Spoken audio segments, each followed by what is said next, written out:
Governor, thank you very much.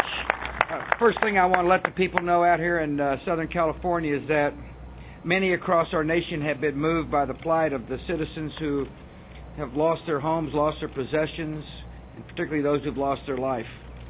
It's very important for those who are wondering about their future to know there's a lot of good citizens all across America who are praying for your future, and I really want to stand with you. I appreciate the leadership of Governor Schwarzenegger. I said earlier when we were at the neighborhood, there's no hill he's not willing to charge, no problem he's not willing to solve. And we got a big problem out here, and I appreciate his leadership. It makes a significant difference when you have somebody in the State House willing to take the lead.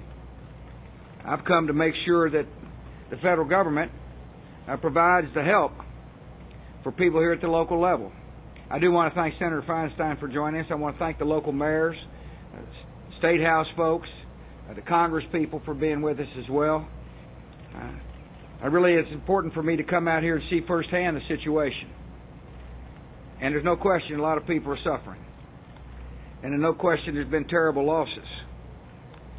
I also am out here to make sure these firefighters behind me and the first responders know how much I appreciate and how much the country appreciates their courage and bravery.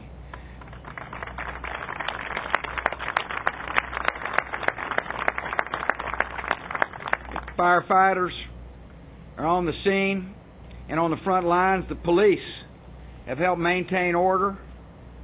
Emergency medical teams have treated the sick, and our National Guard personnel is providing very important assistance.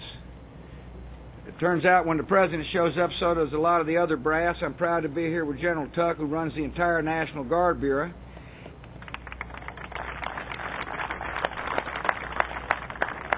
All of us associated with the federal government, Governor, are here to make sure that the resources at our disposal are deployed to help you. And that's why there's all kinds of people from all different departments at the federal level to assess the needs, to listen to the concerns, and to respond. And that's exactly what we've been doing, and that's exactly what we'll continue to do. As the Governor mentioned, I did issue an emergency declaration which allows federal agencies across the government to help state and local authorities. It empowers FEMA to provide vital supplies, as well as to pay emergency grants to help pay for the cost of firefighting, evacuation, shelters, and traffic control. Our Department of Agriculture and Interior have provided elite firefighters and equipment. As I mentioned, the Department of Defense is in this to help you through NORTHCOM. The military's got assets that we can help you with. General, thanks for coming. We've got a 4-star general with us today. He runs NORTHCOM. The reason he's here, Governor, is to listen to you. Find out what assets we can continue to deploy to help you. As the Governor mentioned yesterday, I signed a second declaration to help California's recovery and rebuilding efforts. The Major Disaster Declaration authorizes the release of federal funds for debris removal and long-term assistance to individuals and business owners. People affected by the fires can now apply for assistance for temporary housing and home repair and low-cost loans to cover uninsured property losses. Now, people here in this part of the world are wondering, is there a number they can call to get help? And here's the number: 1-800-621-FEMA.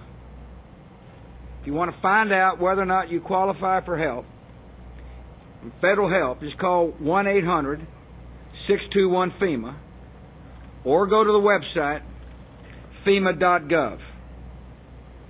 And there's a third way that you can find out whether you get help, and that is through a mobile disaster recovery center that FEMA's deployed around the state. And Arnold Schwarzenegger's right.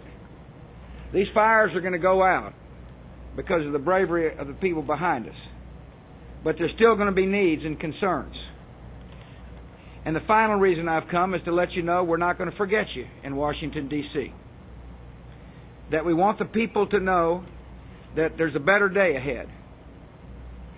That today your life may look dismal, but tomorrow life's going to be better. And to the extent that the federal government can help you, we want to do so. I do want to thank all the volunteers who have stepped forth to help a neighbor in need. is an impressive number of people that have heard the call that one of their neighbors needs help. And for all those who are volunteering their time to help somebody get their feet back on the ground, I thank you from the bottom of our nation's heart. May God bless those who suffer. May God bless those who are helping the people who are hurting. And may God continue to bless our country. Thank you.